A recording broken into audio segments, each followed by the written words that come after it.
गुप्त विद्या चैनल में आपका स्वागत है।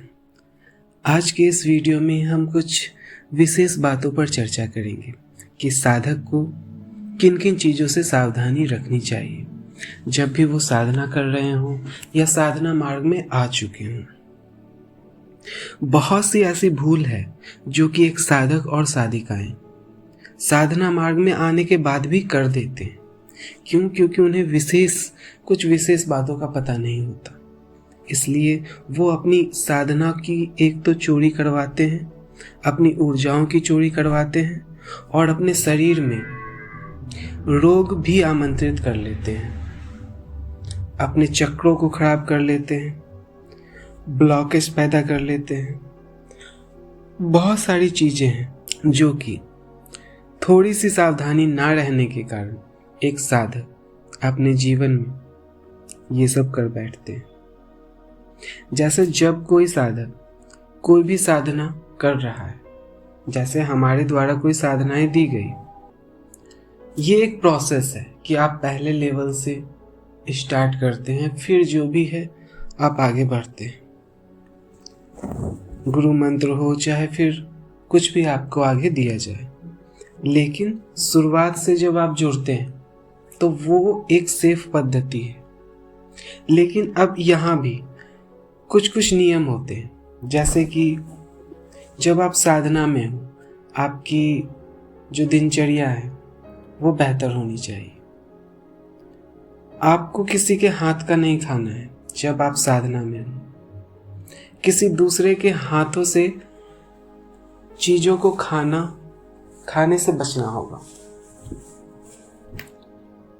अपना जूठा किसी को नहीं देना है, किसी के साथ थाली में बैठकर नहीं खाना है, अपना पिया हुआ पानी किसी को नहीं पिलाना है। जो आपके शरीर से जुड़ी हुई चीजें हैं वो किसी को खासकर नहीं देना है। जैसे कुछ लोग अपनी घड़ियां दे देते हैं, अपना नेकलेस दे देते हैं यूज करने के लिए। एक साधक को इससे बहुत अधिक सावधान रहने की आवश्यकता है।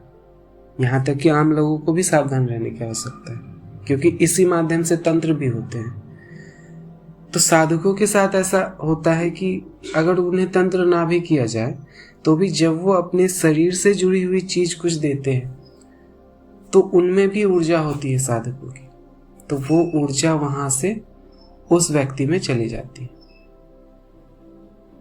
ज्यादा नहीं तो कुछ मात्रा में ही अवश्य जाती है। इन सारी चीजों के लिए सावधान रहना पड़ता है।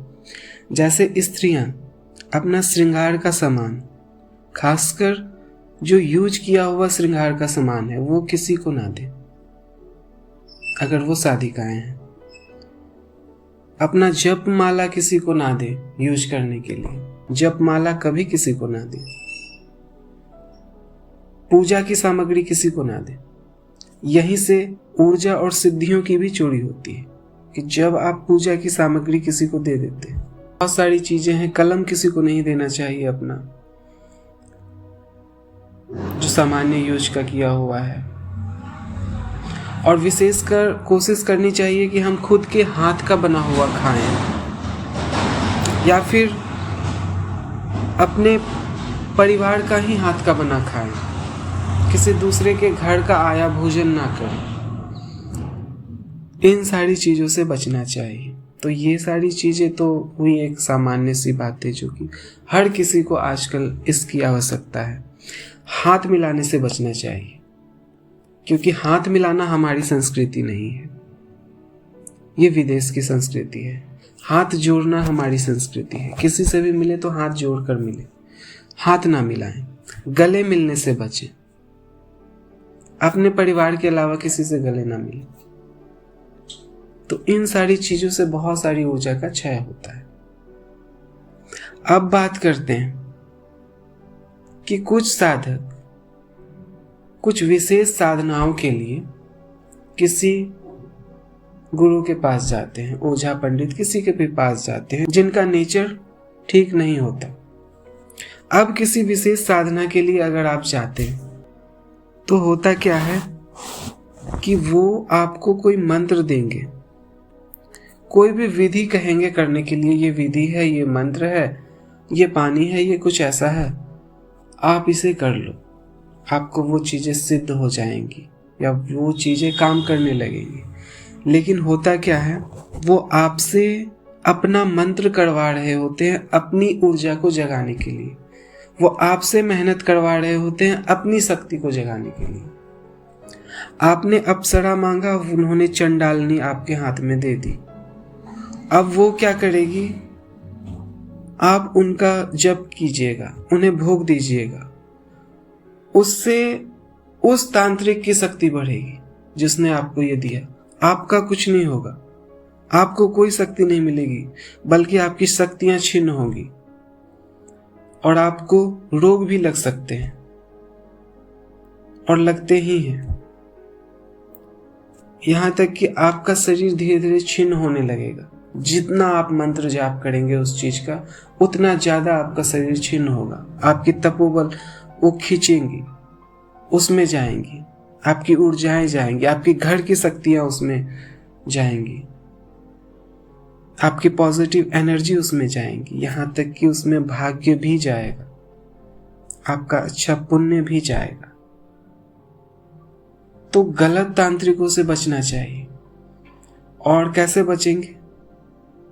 जो साधक लोभी होते हैं वही इसमें फंसते हैं, क्योंकि उन्हें तुरंत में कोई सिद्धि चाहिए, तुरंत में यक्षिणी चाहिए, अप्सराएं चाहिए, तुरंत में किन्नरी चाहिए, तुरंत में बेताल चाहिए, दूरगमन की सिद्धि चाहिए, वायुगमन की सिद्धि चाहिए, पर काया प्रवेश चाहिए, एस्ट्रल ट्रैवल चाहिए। उन्हें तुरंत में सारी चीजें चाहिए। तो डायरेक्ट अगर आप किसी सिद्धि के पास जाते हैं और आप किसी ठग तांत्रिक के पास जाते हैं, तो निश्चित रूपेण आपके साथ यही होने वाला है।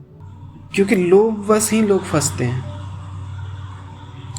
बिना किसी खास माध्यम से जुड़े हुए, किसी खास गुरु परंपरा से जुड़े हुए, गुरु मंत्र, इष्ट मंत्र और भी कुछ न्यास कर न्यास है, वो सारी चीजों को जाने हुए, बिना ऊर्जा को समझे हुए, ध्यान को समझे हुए आप विशेष मंत्र और विधि लेकर जब आप साधनाएं करते हैं, तो बहुत चांसेस हैं कि आपका यूज हो रहा है, आपसे कोई अपनी ऊर्जा को बढ़ा रहा है और आपसे काम करवा रहा है, और फिर आप फंसते चले जाते हैं, आपकी ऊर्जा क्षय होती चली जाती है।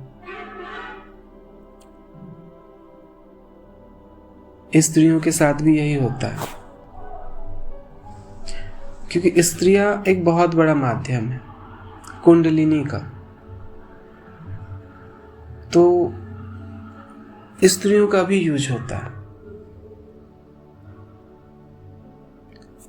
लेकिन कोई भी यूज तब कोई करता है जब आपकी गलती होती है, कहीं ना कहीं आपका फॉल्ट होता है, आप उन्हें वो स्थान देते हो जिनके वो योग्य नहीं। गलतियां आपकी हैं। स्त्रियों को खासकर पाउडर, सिंदूर, इन सारी चीजों को किसी को नहीं देना चाहिए। इनसे भीषण तंत्र होते हैं। अपने मासिक धर्म का कपड़ा, ये सब खास बचाकर, खास छुपाकर रखना चाहिए। सारी चीजों को खास संभाल कर रखना चाहिए, ये किसी के हाथ ना पड़े। भीषण तंत्र किए जाते हैं इस पर। अंतर वस्त्रों को संभालना चाहिए, क्योंकि आपकी पूजा पाठ की ऊर्जा, बहुत सारी ऊर्जा आपके अंदर होती है। आप में सौभाग्य होता है, सौभाग्य को छीना जाता है, सुंदरता को भी छीना जाता है, बहुत सारी चीजों की चोरी होती है। तो बहुत सारी चीजें हैं बताने को। तो इन सारी चीजों से बचना चाहिए। और जैसे ही कुछ ऐसा लगे कि कुछ गलत हो रहा है, कुछ भी हो रहा है, तो सबसे पहले अपने इष्ट देवता, अपने कुल देवता, इनके पास जाना चाहिए। तो ये सारी चीजें आपको ध्यान रखनी होती है। आगे बहुत सारी जानकारियां और भी दी जाएंगी। आगे आप साधना मार्ग से जुड़ना चाहते हैं, ऊर्जाओं को समझना चाहते हैं, साधनाएं करना चाहते हैं, तो हमें संपर्क कर सकते हैं। आज के लिए इतना ही। वीडियो अच्छा लगे तो लाइक कीजिए, सब्सक्राइब कीजिए और शेयर कीजिए। आपका दिन मंगलमय हो और शुभ हो। धन्यवाद।